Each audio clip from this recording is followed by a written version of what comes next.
Corona महामारी के बीच स्वामी रामदेव के पतंजलि समूह का परफॉर्मेंस जबरदस्त रहा है। समूह का कुल टर्नओवर 30,000 करोड़ रुपए से ज्यादा हो गया है।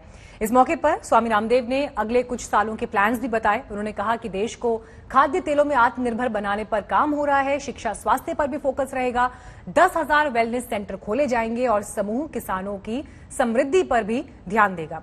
इस वक्त हमारे साथ योग गुरु स्वामी रामदेव लाइव जुड़ गए हैं। स्वामी रामदेव जी, बहुत बहुत स्वागत है आपका आज तक पर।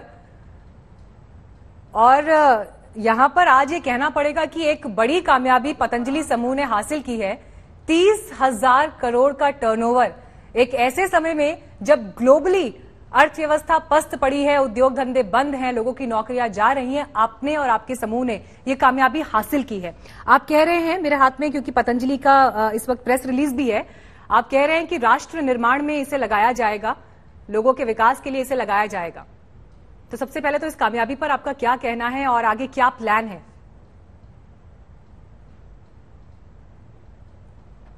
दो लोगों से यात्रा शुरू की थी मीनाक्षी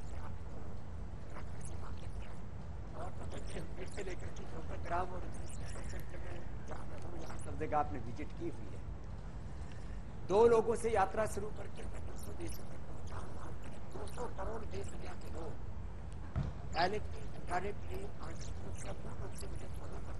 आज मैं इतना ही कह सकता हूं, हमने इस देश को आर्थिक और पारमार्थिक रूप से जो कुछ दिया है, पूरा देश आयुर्वेद में, नेचुरोपैथी में, स्वदेशी में, आत्मनिर्भरता में यदि कोई सबसे बड़ा कोई प्रेरक, कोई आज कोई रोल मॉडल आइकॉन है तो पतंजलि है। और उस नहीं भी है, अभी तो हम चरणबद्ध तरीके से फेज वाइज आगे बढ़ रहे हैं। अभी जैसे पतंजलि वेलनेस का आपने बोला 1,000 सेंटर से शुरू करके 10,000 और आने वाले 20-25 सालों में हम 1 लाख सेंटर पूरे वर्ल्ड के, दुनिया के 200 देशों में हम खोलने वाले हैं। और इस योग को, इस आयुर्वेद को, स्वदेशी को research and evidence based medicine, research and evidence based treatment, research and evidence based product, research and evidence हमारे कोर सब्जेक्ट हैं, कोर हमारे इश्यूज हैं। और इस रिसर्च के साथ भारतीय शिक्षा बोर्ड, पतंजलि यूनिवर्सिटी, उसके माध्यम से दुनिया में सबसे बड़ा शिक्षा का भी आंदोलन पतंजलि चलाएगा। और चिकित्सा में तो एलोपैथी का तो शीर्षासन पहले ही बहुत हो चुका है, अब उसके ऊपर कोई टीका टिप्पणी नहीं कर रहा।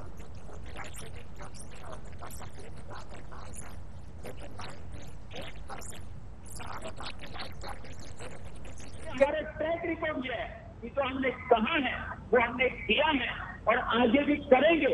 100 से ज्यादा तो ये research and evidence based medicine की पूरी आप रेंज मेरे दाएं बाएं तरफ देख रहे हैं। और ये कोई प्रचार के लिए नहीं बोल रहे। इस देश में लोग कहते थे करोड़ों वर्ष पुराना आयुर्वेद है, लेकिन भाई हमने उन रस रसायन किसी बात हमने सोनों के साथ में नया क्या दिया, तो जो नया दिया वो भी मैं आपको बता रहा हूँ। आगे की योजना भी आपको ये कह करके मैं बता रहा हूँ कि यात्रा रुकेगी नहीं। हमने एमएनसी के एकाधिकार को चुनौती नहीं दी है, उसको उखाड़ फेंका है। इसके प्रभुत्व को, जो एक इकोनॉमिक कॉन्फाइजेशन, आर्थिक जो उनका साम्राज्यवाद था, उसके हमने चूल्हे हिला दी और उस आर्थिक सांस्कृतिक रूप से देश को बचा करके 30,000 करोड़ का ये जो टर्नओवर है लोगों के लिए एक सपना होता है। आज एक गांव का जो टर्नओवर है लोगों के लिए एक सपना होता है। आज एक गांव का बालक अनपढ़ माँ बाप के घर में पैदा हुआ, सरकारी स्कूल और गुरुकुल में पढ़ा, एक छोटे से जमींदार, एक छोटे से चौकीदार का बालक कृष्ण, आज हमने जो किया है देश के बल पर किया है। और मीनाक्षी जी, देश के ही बूते पर, देश के लोगों की ताकत के बल पर हम अभी हमसे एक विदेशी कंपनी आ गई, उसका नाम है यूनिलीवर। अब 2025 तक और एक स्वस्थ, एक सात्विक। स्वामी जी, आपकी आवाज में थोड़ा सा दिक्कत हो रही है, ठीक से आपकी आवाज हम तक पहुंच नहीं रही है। जी स्वामी जी, थोड़ा सा ये ऑडियो करेक्शन करके मैं लौटती हूँ आपके पास। लेकिन इस बीच जब स्वामी रामदेव अपने बिजनेस प्लान्स का जिक्र कर रहे हैं तो उन्होंने तमाम बातों का जिक्र किया कि कैसे आगे वो शिक्षा को लेकर खास तौर पर फोकस करना चाहते हैं। लेकिन 30,000 करोड़ का टर्नओवर एक ऐसे समय में, जिसका जिक्र मैं पहले भी कर रही थी, कि ग्लोबली जब देख रहे हैं कि अर्थव्यवस्था, दुनिया भर में अर्थव्यवस्था को जबरदस्त चोट पहुंची है, उद्योग धंधों का हाल बुरा है, ऐसे समय में पतंजलि ने जो कामयाबी हासिल की है उसे लेकर स्वामी रामदेव इस वक्त हमसे खास बातचीत कर रहे हैं। लेकिन इस टर्नओवर की झलकियां, पतंजलि की कामयाबी कहां कहां है, उसका भी हम आपको पूरा ये बाइफर्केशन यहां पर दिखा रहे हैं। 30,000 करोड़ रुपए से ज्यादा का जब ये हो गया है तो स्वामी रामदेव अगले कुछ सालों का प्लान भी सामने रख रहे हैं। 24% से भी ज्यादा की ये ग्रोथ रही है। देश के खाद्य तेलों की दिशा में देश आत्मनिर्भर बने, इस दिशा में काम करने का जिक्र स्वामी रामदेव कर रहे हैं। शिक्षा और स्वास्थ्य पर फोकस रहेगा।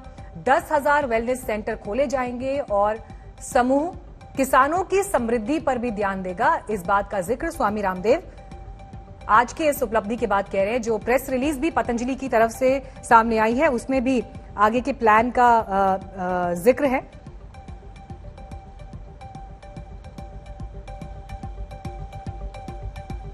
जल्दी ही स्वामी रामदेव के साथ भारत में अग्रणी यूथ आइकॉन और स्पोर्ट्स स्टार ब्रांड एम्बेसडर्स की तरह नजर आएंगे। आज इस प्रेस रिलीज में इस बात का भी जिक्र किया गया है और साथ ही ये कहा गया है कि आगे किस तरह से इस पर बढ़ा जाएगा।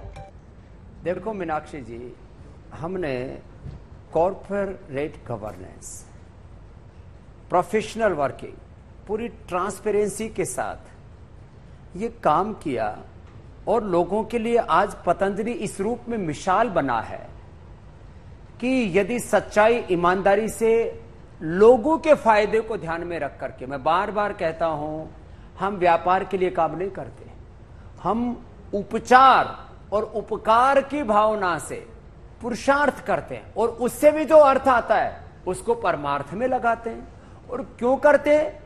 क्योंकि करना तो मनुष्य का धर्म है, कर्म ही धर्म है। और मैं तो इस कलयुग को करयुग कहता हूं। करयुग करने का युग है और हम ऐसे कर्म करें कि आर्थिक और पारमार्थिक दृष्टि से यह देश आध्यात्मिक और आर्थिक दृष्टि से इतना ऊंचा उठे कि हम पूरी दुनिया में झंडे गाड़ सके सफलता के।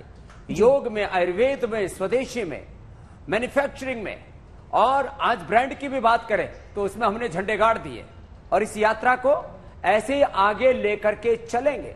और मैं तो कहता हूं पतंजलि की तरह यदि हिंदुस्तान में मात्र 100 युवा खड़े हो जाएं, युवतियां खड़ी हो जाएं, 100 बड़े ब्रांड खड़े हो जाएं, तो हम इस देश की समृद्धि में, जैसे हमने पतंजलि का लक्ष्य बताया हुआ है कि हमको 1 लाख करोड़ की तो चैरिटी करनी है। आप सोच रहे इसके लिए कितना बड़ा काम करना है आने वाले 20-25 सालों में। अभी वैसे तो मैं 50 पार कर चुका हूं और 45 साल तो मुझे योग करते कराते हो गए। तो हमें इस देश को बहुत ऊंचाई तक लेकर के जाना है, योग और कर्मयोग के बल पर, पुरुषार्थ और परमार्थ के बल पर। स्वामी जी, देखो 18 घंटा काम करने की आदत जब देश को पड़ जाएगी, देश बहुत ऊंचा जाएगा। जो युग है ये कर युग है, लेकिन देखिए पेट्रोल पर भी इतना कर लग रहा है कि आम आदमी करहा रहा है। इतने 30,000 करोड़ का टर्नओवर है। सरकार को कुछ सलाह देंगे पेट्रोल के दाम कुछ कम करने की, कुछ आम आदमी की मदद करें, उन्हें कुछ राहत दें। लगातार एक के बाद एक शतक लगता जा रहा है अलग अलग शहरों में पेट्रोल के दामों पर। जरूर सरकार को इसके ऊपर विचार करना चाहिए। मैंने हमेशा कहा है इस बात को मीनाक्षी जी कि रॉ मटेरियल काफी सस्ता है और उसके ऊपर टैक्सेशन इतने ज्यादा हो जाते हैं। आपने कहा कि सच में ये कर की मार, उसको टैक्स टेररिज्म, आदरणीय मोदी जी ने भी एक अरसे में, एक जमाने में कहा था। तो ये टैक्स टेररिज्म जितना कम होगा, कलयुग में कलयुग है यद्यपि, तो सरकार को भी कर की जरूरत है, लेकिन वो भी इतना ही पैसा ले कि जो है लोग भी जिंदा रहे। बोले खून इतना ही निकालना चाहिए व्यक्ति के शरीर से जिससे कि आदमी को आयरन की डेफिशिएंसी, हीमोग्लोबिन की डेफिशिएंसी ना हो जाए। तो मुझे लगता है सरकार इस पर जरूर गंभीरता से विचार करेगी। और जैसे आपने अपने पहले मैंने कहा भी था और प्रेस कॉन्फ्रेंस में हमने रिलीज भी किया कि डीजल पेट्रोल के साथ साथ एडिबल ऑयल में देश आत्मनिर्भर बने, इस दिशा में हम प्रचंड पुरुषार्थ कर रहे हैं। तो आगे स्वामी जी, लेकिन आप तो क्योंकि देखिए मुद्दों पर दिल खोलकर आप बोलते हैं, आप सरकार को भी सलाह देने में कभी चूक नहीं करते, लेकिन एक आम आदमी के जहन में भी आज ये सवाल है कि आखिर उसे कब इस टैक्स टेररिज्म से मुक्ति मिलेगी। एक के बाद एक जिस तरह से कर दिखाई देता है, क्योंकि अगर पेट्रोल की भी बात हो रही है, डीजल की भी बात हो रही है, डायरेक्टली जो लोग इस्तेमाल नहीं भी करते लेकिन अप्रत्यक्ष तौर से तो वो भी प्रभावित हो रहे हैं। सब्जियां महंगी हो रही हैं, तेल महंगा हो रहा है, कैसे आम आदमी इस महंगाई से मुक्ति पाएगा? देखिए, पहले तो मैं वापस दोहराता हूं कि सरकार को जरूर ये जो डीजल पर, पेट्रोल पर, गैस पर जो कर लग रहा है उसको न्यूनतम स्तर पर लाना चाहिए, बढ़ाने की बजाय, जिससे कि लोगों को कुछ राहत मिले। क्योंकि कोरोना में लोगों ने बहुत कुछ झेला है, इतनी चैलेंजेस, इतने क्राइसिस, अपनों तक को खोया है, और जो है कई घरों से तो कमाने वाला ही नहीं रहा, कितने लोगों की नौकरियां भी छिनी है। इन सब के बीच में माना कि देश चलाने के लिए सरकार को कर चाहिए, टैक्स चाहिए, लेकिन लोग जिंदा भी रह सके उसके लिए सरकार को जरूर सोचना चाहिए। और मैं अपेक्षा करता हूं कि ये एक संवेदनशील सरकार है, संवेदनशील देश के प्रधानमंत्री हैं, वो कहते हैं सबका साथ, सबका विकास और सबका विश्वास हम लेकर के आगे बढ़ना चाहते हैं। तो जरूर मीनाक्षी जी, आप और हम जो बात कर रहे हैं ये भी सरकार सुन रही है, क्योंकि सरकार गूंगी बहरी तो है नहीं। स्वामी जी, एक बड़ा फैसला, क्योंकि देखिए उत्तराखंड में ही पतंजलि समूह काम कर रहा है और वहां पर आप भी परिस्थितियों को इस वक्त देख रहे हैं, हम तस्वीरों में देख रहे हैं कैसे हिल स्टेशंस पर भीड़ उमड़ रही है। लेकिन एक बहुत अहम मुद्दा इस वक्त कांवड़ यात्रा को लेकर है। उत्तर प्रदेश में योगी आदित्यनाथ कह रहे हैं कि 25 जुलाई से होगी। अभी हाल ही में उत्तराखंड के मुख्यमंत्री से भी मैंने ये सवाल पूछा था कि वो कांवड़ यात्रा को लेकर क्या डिसीजन लेने वाले हैं। लेकिन आप एक संत, एक सन्यासी होने के नाते खुद उत्तराखंड में जब आपने कुंभ के बाद की परिस्थितियां देखी हैं, आज आप क्या सरकारों को सलाह देंगे तीसरी लहर के खतरे के मद्देनजर? देखिए, प्रतीकात्मक रूप से सीमित मात्रा में आरटीपीसीआर टेस्ट करके, जिससे कि जो हमारे धार्मिक आयोजन हैं उनकी परंपरा भी ना टूटे। जब हमने न्यूज चैनल चलाने के लिए, जब हम एजुकेशन इंस्टीट्यूट्स को भी खोल रहे हैं, जब हमने प्रोडक्ट बनाने के लिए फैक्ट्रियों को खोला हुआ है, तो एक सीमित मात्रा में पूरे अनुशासन के साथ, नियम कानूनों के साथ, प्रोटोकॉल्स के साथ उस यात्रा को अनुमति देनी चाहिए।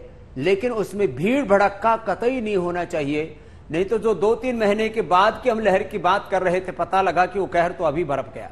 इसलिए सीमित मात्रा में, पूरी सख्ती के साथ, नियम कानूनों के साथ, प्रतीकात्मक रूप से ही कांवड़ की यात्रा होनी चाहिए। मैं तो इसी पक्ष का हूं और यही मुझे उत्तराखंड और राष्ट्र हित में शुभ प्रतीत होता है। मीनाक्षी जी, स्वामी जी, आपने बड़ी बात कही कि ये प्रतीकात्मक रूप से हो तो ये जनता के लिए बेहतर होगा। एक बड़ी बात आपकी तरफ से निकल कर आई है। लेकिन इसके अलावा हम देख रहे हैं कि जो प्रधानमंत्री भी अलग अलग मीटिंग्स को चेयर कर रहे हैं, राज्यों के मुख्यमंत्रियों से बात कर रहे हैं, तो उन्होंने भी इस बात पर चिंता जाहिर की है कि जिस तरह की भीड़ जो है टूरिस्ट स्पॉट्स पे दिखाई दे रही है, हिल स्टेशन पर दिखाई दे रही है, ये इतनी खतरनाक साबित हो सकती है शायद जिसके लिए हम अभी तैयार नहीं है, और इस खतरे को लेकर सबको समझने की जरूरत है।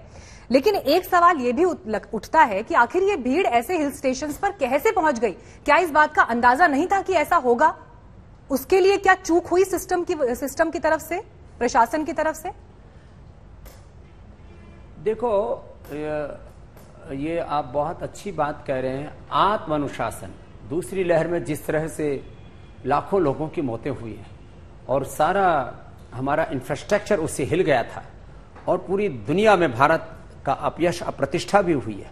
हमारा जो है देश इतना बड़ा है, इसमें जनसंख्या एक बहुत बड़ा मुद्दा भी चल भी रहा है, और उसके बावजूद हम यदि कायदे कानून सख्त ना रखें, आत्मनुशासन तो सबसे बड़ी चीज है, लेकिन आत्मनुशासन के साथ शासन का भी सख्ती का रवैया होना चाहिए।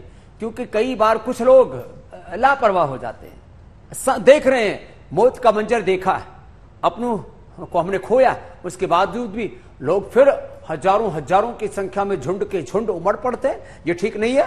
तो मैं सबसे आह्वान करूंगा कि आत्मसंयम भी बरतें। आत्मसंयम योग करके गीता में योग ही कहा है, उद्धरेत आत्मना आत्मानम अनात्मानम अवसादयेत। तो आत्मसंयम भी रखें, योगाभ्यास भी करें।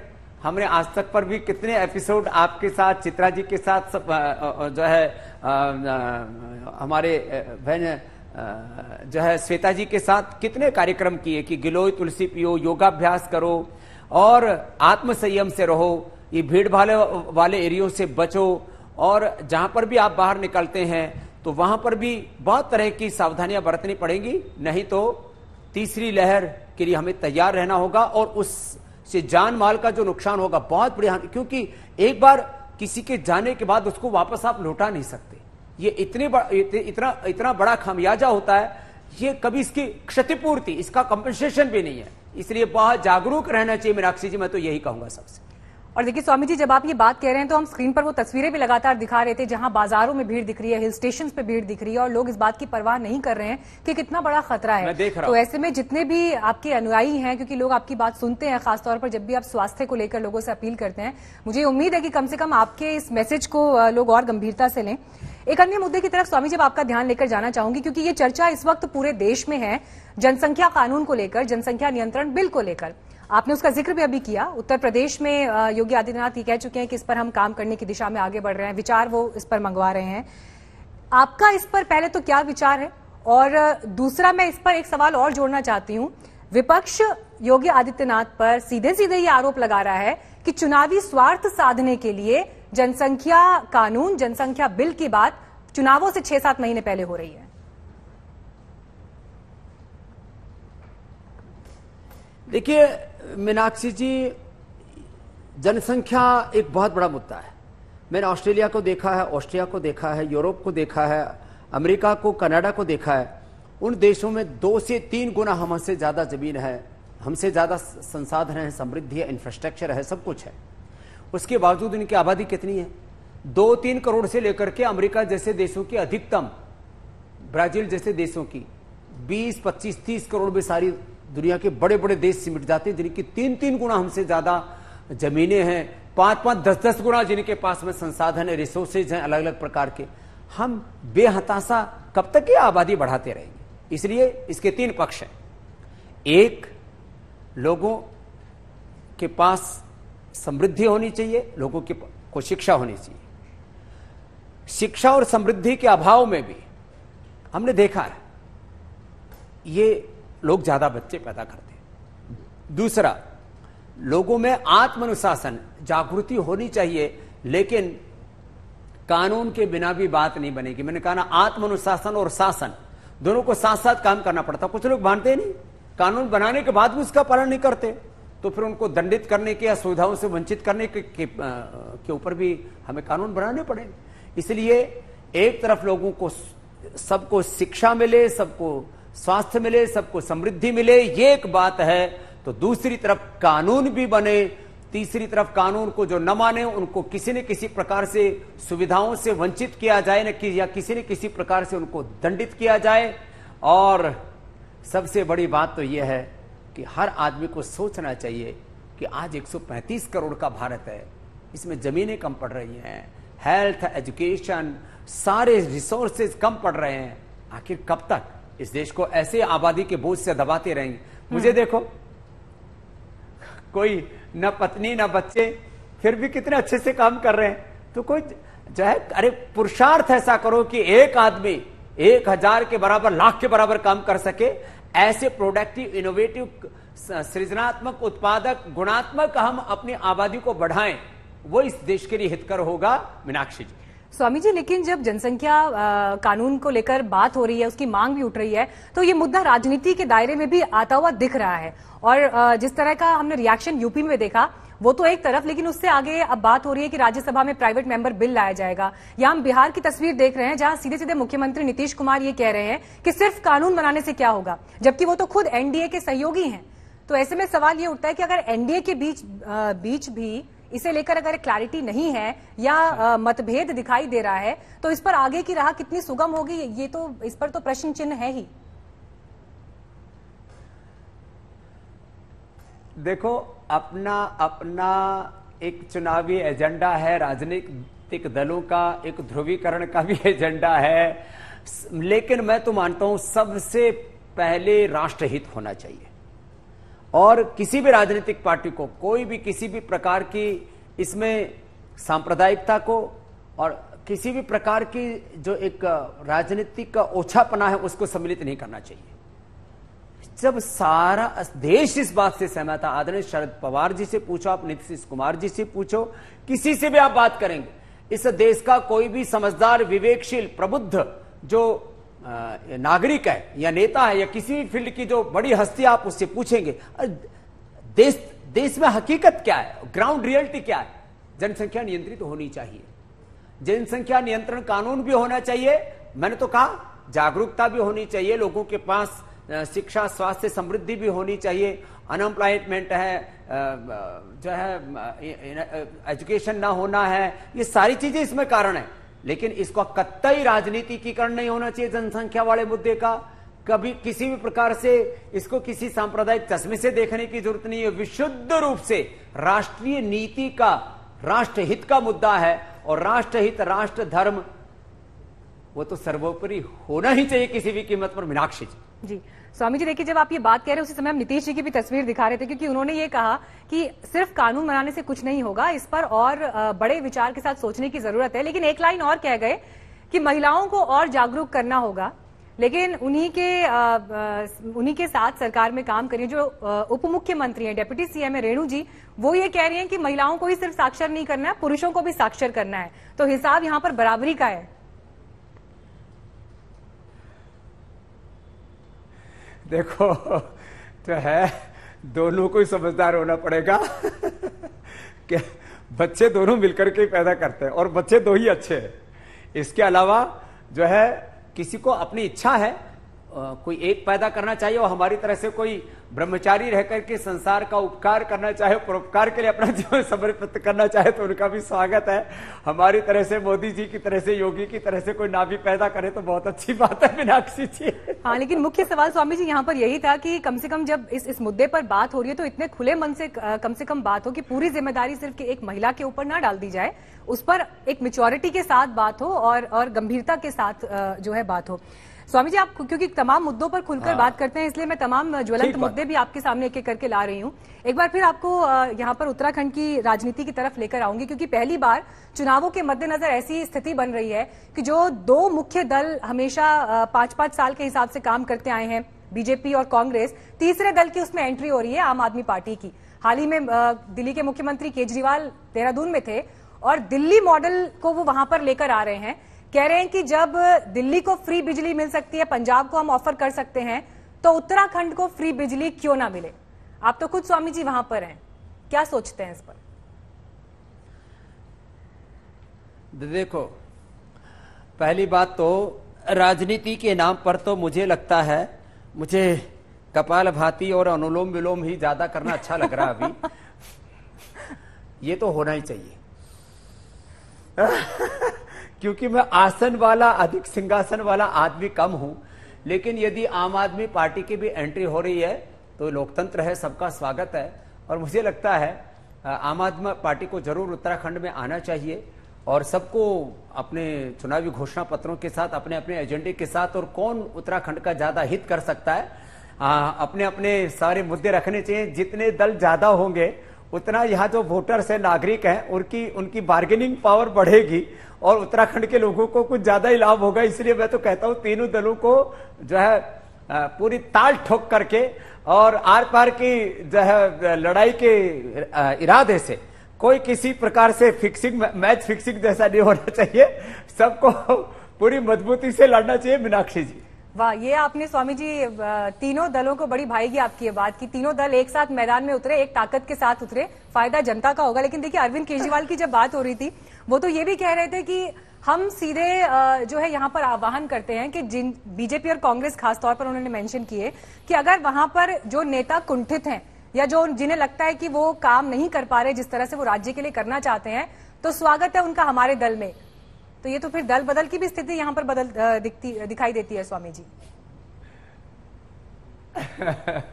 अब देखो, अरविंद जी का कोई कैडर बेस तो है नहीं उत्तराखंड में। अब उनको आदमी, देखो यहाँ तो उधार से ही काम चलाना पड़ेगा तो वो जो है कुछ सेंध मारेंगे बीजेपी में, कुछ सेंध मारेंगे यहाँ पर कांग्रेस में, कुछ यहाँ पर उत्तराखंड क्रांति दल जैसे भी दल रहे हैं, कुछ बीएसपी और सपा के भी लोग रहे हैं।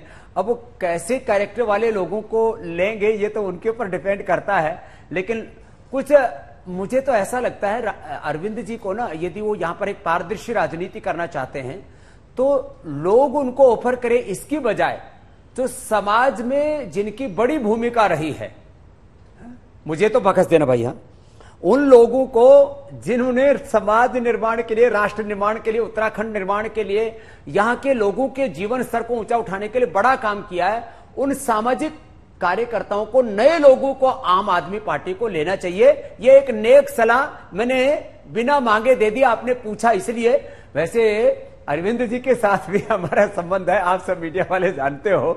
रामलीला मैदान के आंदोलन से लेकर के और फिर वो अलग अलग प्रकार के जो खेल घोटालों से लेकर के और 2G घोटालों से लेकर के जो एक पूरी यात्रा चली थी उस समय, एक भ्रष्टाचार मुक्त भारत के लिए और सत्ता और व्यवस्था परिवर्तन के लिए, तो उसमें वो भी हमारे हमसफर रहे हैं। तो मुझे लगता है वो इस मेरी सलाह के ऊपर जरूर ध्यान देंगे। जी स्वामी जी, अब आपसे बातचीत हो रही है तो मैं अगर योग को लेकर कुछ ना पूछूं तो बातचीत अधूरी रह जाएगी। अब क्योंकि तीसरी लहर का एक संकट सामने है कोरोना को लेकर और हमें और ज्यादा तैयार, स्वास्थ्य के प्रति सतर्क रहने की जरूरत है।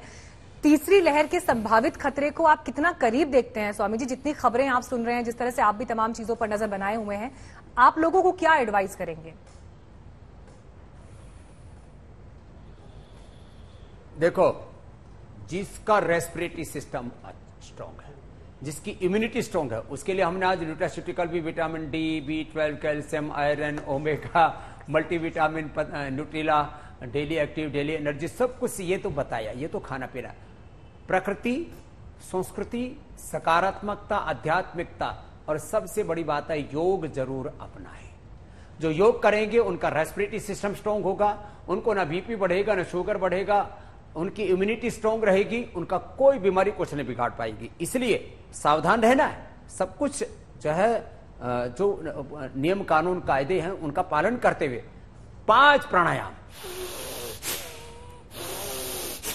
ये भस्त्रिका 3 से 5 मिनट, ये कपालभाति 10 से 15 मिनट, ये अनुलोम विलोम, ये 5 प्राणायाम कम से कम। और जिनको हाइपरटेंशन है, स्ट्रेस, एंजाइटी, डिप्रेशन बहुत है, शीतकारी, ये जरूर करें। और गिलोय तुलसी का काढ़ा पी लें, दूध में हल्दी शिलाजीत। हाँ, गिलोय तुलसी के काढ़े में काले मिर्च, लौंग, हल्दी, ये ज्यादा ना ठोका ठाकी करें, क्योंकि गर्मी का मौसम है तो बहुत ज्यादा पित्त बढ़ना भी ठीक नहीं है। कुछ लोगों ने झूठ फैलाई कि गिलोय से कोई नुकसान हो सकता है। मैं पिछले 20 साल से गिलोय का सेवन करता हूं और गिलोय पिलाकर अपने लोगों का लीवर, किडनी से लेकर के प्रोटीन जिनको जाता था, आज ही मेरे पास एक कृष्णलाल जी आए, बोले जी 1 करोड़ का खर्चा बता दिया था, प्रोटीन लीकेज हो रहा था, मैंने तो गिलोय और आंवला खाया, प्रोटीन लीकेज बंद हो गया।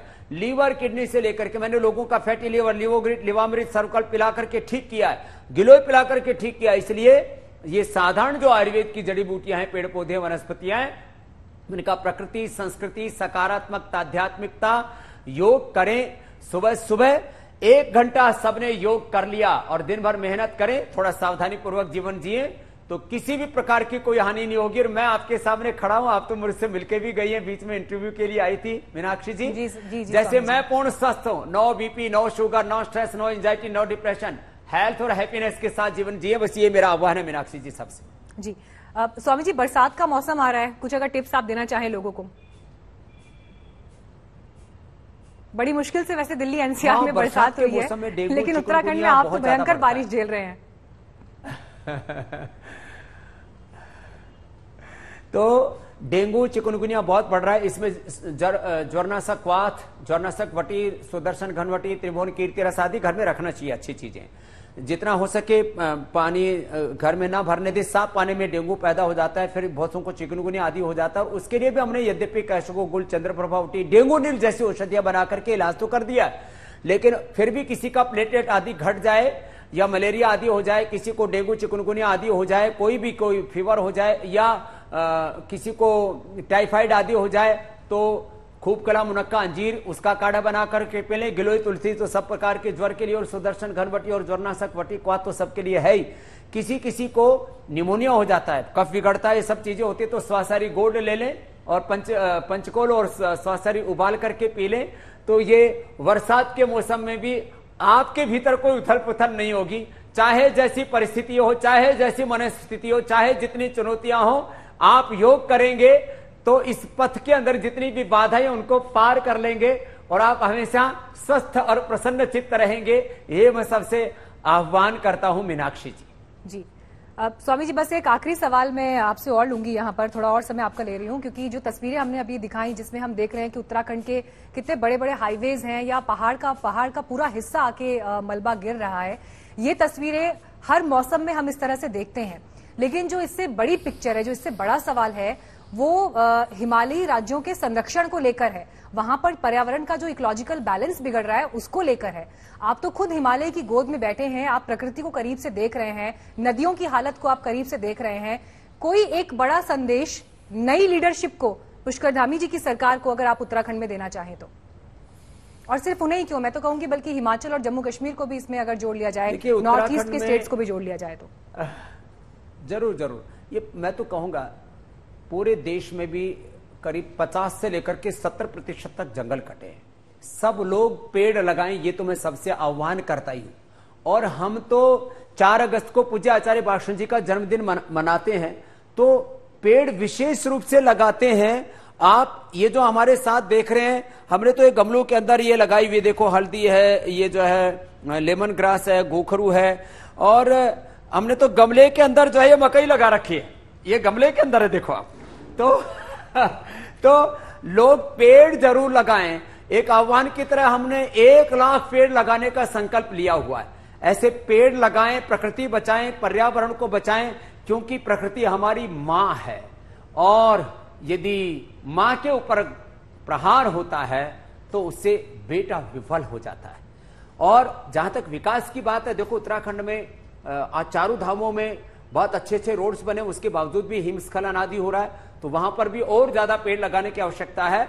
और सबको अपने हिस्से की जिम्मेदारी लेनी चाहिए। जैसे हमने 1 लाख पेड़ पौधे वनस्पतियां लगाने का संकल्प ले रखा है, हर व्यक्ति यदि 10 पेड़ लगाने का भी संकल्प ले लेगा, और उत्तराखंड सरकार यदि हमारा सहयोग लेना चाहेगी, क्योंकि धामी जी बहुत ही पराक्रमी व्यक्तित्व हैं, तो मुझे लगता है हम सब सहयोग करेंगे, और सारे देश में, खाली पहाड़ी क्षेत्रों में नहीं, पूरे देश में 50 से लेकर के 60-70% तक जंगल कटे। मीनाक्षी जी, इस देश को बचाना, प्रकृति को बचाना हमारी पहली जिम्मेदारी है। बिना प्रकृति के कोई संस्कृति आगे नहीं बढ़ सकती। ये मैं सबसे आह्वान करता हूं मीनाक्षी जी। जी स्वामी जी, बहुत बहुत धन्यवाद स्वामी जी आज तक से जुड़ने के लिए और तमाम मुद्दों पर खुलकर अपनी राय रखने के लिए, सरकारों को सलाह देने के लिए भी, क्योंकि ऐसे मुद्दे जिस पर लोग अक्सर बोलने से बचते हैं, आप खुले मन से उस पर अपनी स्वामी जी राय रखते हैं। बहुत बहुत धन्यवाद आज तक से बात करने के लिए।